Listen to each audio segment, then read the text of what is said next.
शायद ये कार्यकर्ता उस जमाने का, और ये हमेशा पापा जीप में दौरा। ये मुझे याद है, पापा अपने आप चलाते थे। ये भी फोटो है, पूरा का पूरा ऊसर जमीन था।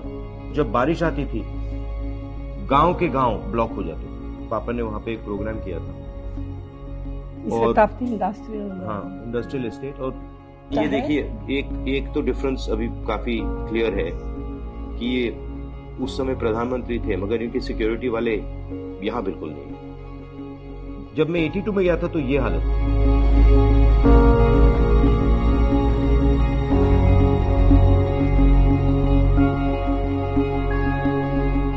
पहली बार आप रायबरेली कब गए?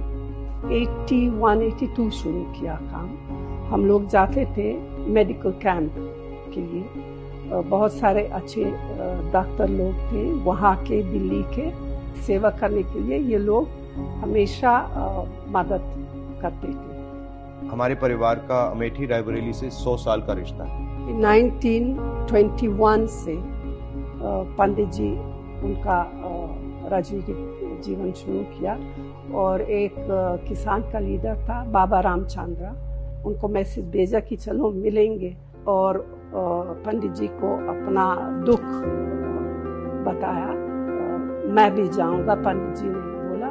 तो फिर वो प्रतापगढ़ पहले, क्योंकि सबसे ज्यादा वो किसान का जो था प्रतापगढ़, और फिर रायबरेली भी, और एक दो और नजदीक के जगह। रायबरेली वैसे राहुल के दादा फिरोज गांधी वहाँ के एमपी थे 33 से। परदादा ने अपना काम, अपनी पॉलिटिक्स रायबरेली में आंदोलन से शुरू की थी अंग्रेजों के खिलाफ। जो उनका काम शुरू हुआ वो रायबरेली में हुआ। उनके देहांत के बाद तो फिर दादी ने लोकसभा लड़ाई वहां से, रायबरेली से। जब मैं अमेठी का एमपी था, रायबरेली के लोग आए थे, आपको याद होगा। आईटीआई के लोग आए थे। आईटीआई को वाजपेयी जी की सरकार बंद कर रही थी। कहा कि देखिए, हमारी नौकरी का सवाल है, हमारे भविष्य का सवाल है। तो मैंने काफी उसमें हम लोग बहुत कोशिश की और उसको बचाया, क्योंकि हम चाहते थे कि वो जो टेक्नोलॉजिकल स्पिरिट है और जो टेलीकॉम्स का जो कनेक्शन था वो रायबरेली से ना टूटे। गांव में जाती थी लोगों से मिलने, पता करना, अगर कुछ किसी का देहांत, किसी की शादी, या तो फिर एक बार बाढ़ था, एक और बार सूखा था, तो हमेशा ही मैं वहाँ एकदम जाती थी। एकदम एक्सेप्ट किया मुझे। जो रिश्ता था वो जैसे बेटी बहू की रिश्ता था उन लोगों के साथ। 82 में पापा ने वहाँ बहुत विकास का काम किया, बहुत सड़कें बनी, ट्रांसफॉर्म हो गया वो अमेठी, बिल्कुल ट्रांसफॉर्म हो गया। रायबरेली में दादी ने विकास का बहुत काम किया था, तो रायबरेली अमेठी से थोड़ा आगे निकल गई थी। जब पापा अमेठी गए और फिर पापा ने वहां बहुत ज्यादा काम किया, फिर ये लगा कि अमेठी थोड़ा विकास में रायबरेली से आगे निकल गई। फिर जब हमारी सरकार थी तो इन्होंने भी वहां काफी काम किया, और मैंने भी अमेठी में काफी प्रोजेक्ट्स किए।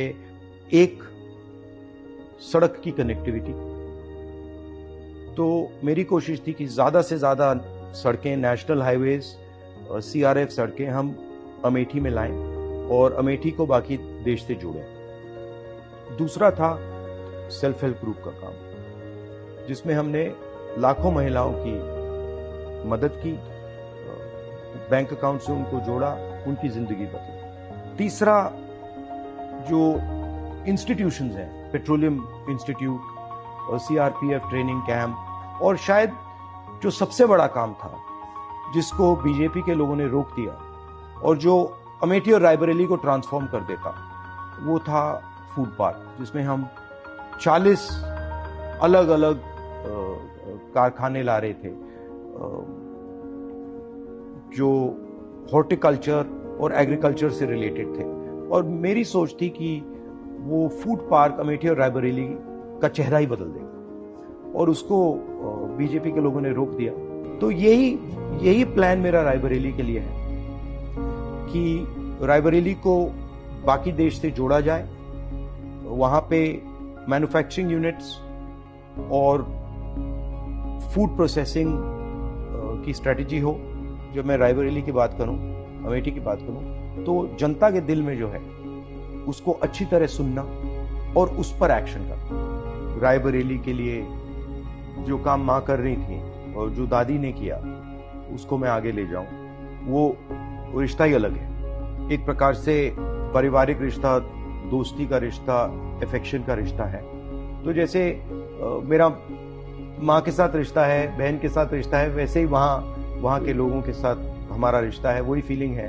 खाना भी बहुत अच्छा लगता है मुझे।